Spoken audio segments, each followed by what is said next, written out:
السلام علیکم۔ اسلام میں عورتوں کو ایجوکیشن یعنی پڑھائی الاؤڈ نہیں ہے۔ اسلام میں عورتوں کا کوئی حق نہیں ہے۔ اسلام عورتوں کو دبا کر رکھتا ہے۔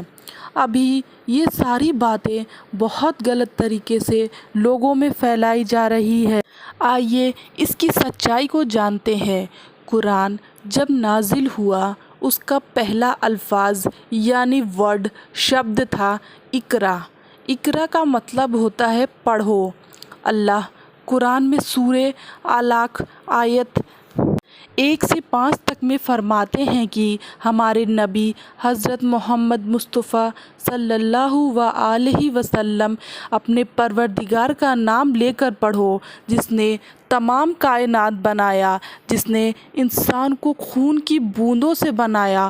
پڑھو اور تمہارا پروردگار بہت مہربان اور کریم کرنے والا ہے، جس نے قلم کے ذریعے سے علم سکھایا اور انسان کو وہ باتیں بتائیں جو وہ نہیں جانتا تھا۔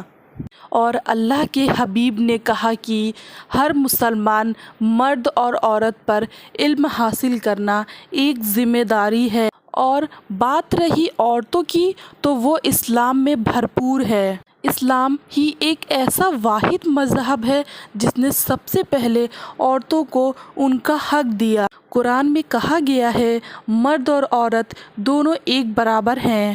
اسلام میں طلاق لینے کا حق، اپنا شوہر یعنی اپنا پتی چننے کا حق، اپنی پسند کی شادی کرنے کا حق، شادی کے بعد اپنا لاسٹ نیم رکھنے کا حق، اس طریقے کی تمام چیزیں اسلام نے عورتوں کو دی ہیں۔ چلیے بات کرتے ہیں اسلام میں عورتوں کے رائٹس کی۔